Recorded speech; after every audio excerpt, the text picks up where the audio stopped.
अस्सलाम वालेकुम नाजरीन, हिस्ट्री इन्फो टीवी में आपको वेलकम कहते हैं। कारून हजरत मूसा अलैहिस्सलाम के चचा जसहर का बेटा था। बहुत ही शकील और खूबसूरत आदमी था, इसीलिए लोग उसके हसन जमाल से मुतासर होकर उसको मुनव्वर कहा करते थे। इसके साथ साथ तौरात का बहुत बड़ा आलिम और बहुत ही मिलनसार व इखलाक इंसान था। उसके यह भी एक कमाल था कि बनी इसराइल के लोग उसका बहुत ही अदब व एहतराम करते थे। लेकिन बेशुमार दौलत उसके हाथ में आते ही उसके हालात में एकदम तगैर पैदा हो गया और सामरी की तरह मुनाफिक होकर हजरत मूसा अलैहिस्सलाम का बहुत बड़ा दुश्मन हो गया और आला दर्जे का मुतकब्बर और मगरूर हो गया। जब ज़कात का हुक्म नाज़िल हुआ तो उसने हजरत मूसा अलैहिस्सलाम के रूबरू ये अहद किया कि वो अपने तमाम मालों में से 1000वां हिस्सा ज़कात निकालेगा। मगर जब उसने मालों का हिसाब लगाया तो एक बहुत बड़ी रकम ज़कात की निकली। ये देख कर उस पर एकदम सरसों बखल का भूत सवार हो गया। ना सिर्फ ज़कात का मुनकर हो गया बल्कि आम तौर पर बनी इसराइल को बहकाने लगा और उनको कहने लगा मूसा अलैहिस्सलाम इसी बहाने तुम्हारे मालों को ले लेना चाहते हैं। यहाँ तक कि हजरत मूसा अलैहिस्सलाम से लोगों को बरगश्ता करने के लिए उस खबीस ने ये गंदी और जुनूनी चाल चली कि एक औरत को बहुत ज्यादा मालो दौलत देकर मादा कर लिया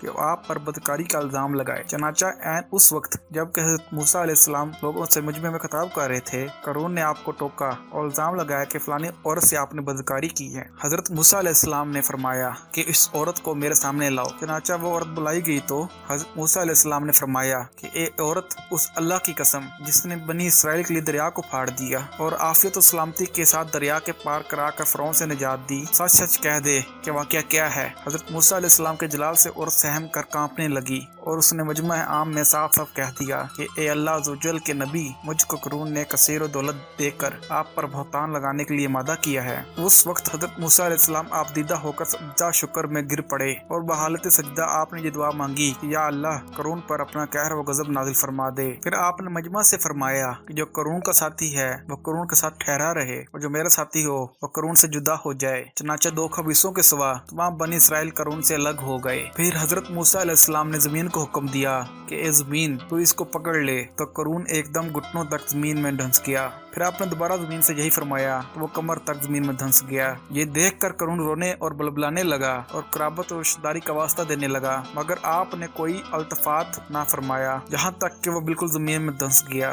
दो मनहूस आदमी जो कारून के साथी हुए थे लोगों से कहने लगे कि हजरत मूसा अलैहिस्सलाम ने कारून को इसलिए धंसा दिया है ताकि कारून के मकान और उसके खजानों पर खुद कब्जा कर ले। तो आपने अल्लाह ताला से दुआ मांगी कारून का मकान और खजाना भी जमीन में धंस जाए। चनाचा कारून का मकान जो सोने का था और उसका सारा खजाना सभी जमीन में धंस गया। नाज़रीन, कारून के खजाने के बारे में कुरान पाक में इरशाद बारी है कि हमने कारून को इतने खजाने दिए थे कि उन खजानों की कुंजियां एक मजबूत और ताकतवर जमात बामुश्किल उठा सकती थी। नाज़रीन, ये वाक़या हमें दर्स देता है कि अगर अल्लाह ताला माल और दौलत अता फरमाए तो इसमें से ज़कात निकालने को लाजिम समझें और हरगिज़ अपने माल और दौलत पर गुरूर और घमंड ना करें। जब वो चाहता है दौलत देता है और जब चाहे छीन लेता है। इसी के साथ नाज़रीन